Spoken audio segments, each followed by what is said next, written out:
the word. Yeah, Right. you can't even pronounce the word So, American. so are going out and inquiring about this crossed people to have a little friction or at least a little divisiveness? Is that something we should be doing? Yeah. But you mean something Well, we should be doing? as journalists, I mean, should we Oh, be? definitely, because we have both sides of the story. Not everybody's happy about, realizing that we are every day becoming more So and basically more. what we're doing is, what you're saying is we're exposing what's already out there?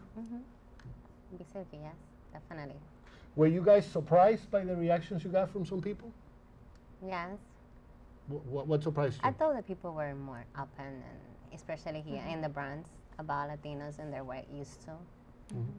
Seeing here, working, and definitely surprised. One of the things that reporters always have a problem with, these things that you did, by the way, they're called men on the street interviews. This is when we actually send people to find anybody and get reaction. Some breaking news. Go out, and they send 4 or 5 reporters at a time. Go out and get reaction because we're going to insert all those quotes and all those reactions from people on the street.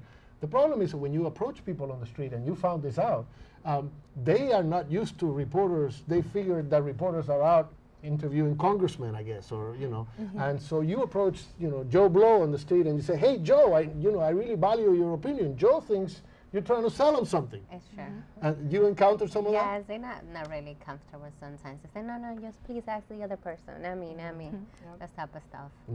And what's interesting is that editors, for you guys to know, don't appreciate that. They think this is the easiest part of a reporter's job. Editors send reporters out, so I guess that's my fault because I'm the guy who sent you out.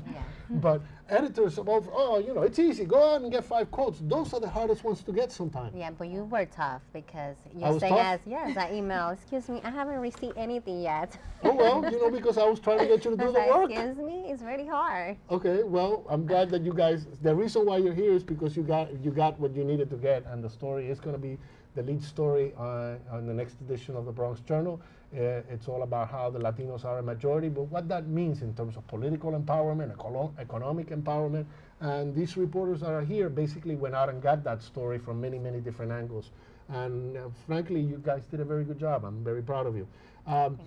Very quickly, because we only have a couple more minutes, but you're working, just tell us briefly what it is that you're working for the next edition. You're working on a very interesting story about botanicas. I'm working about Botanica. I'm so excited about it because it's different, involve music, religions, and you can see, especially for a lot of Latinos, it's like going to the bodega, to the grocery store, and they believe they're going to find the answer to many other questions.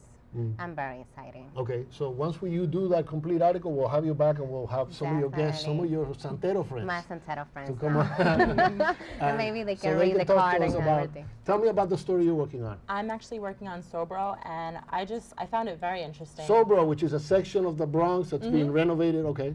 Yeah, and I grew up in a different part of the Bronx, so finding out stuff about Sobro was amazing. The organization was just amazing, the things that they do to help out the community. They're telling me I need to wrap up, but you're also writing a very interesting story about people who get married not for love, but for... Green cards. Green cards. Yes, I'm writing about green card marriages, and it's become a very interesting path. It's really interesting to see all these different kinds of people and the things that people are going through in order to complete their green card marriages. Thank you for being with me. We'll see you next week, very soon, on another edition of the Bronx Journal.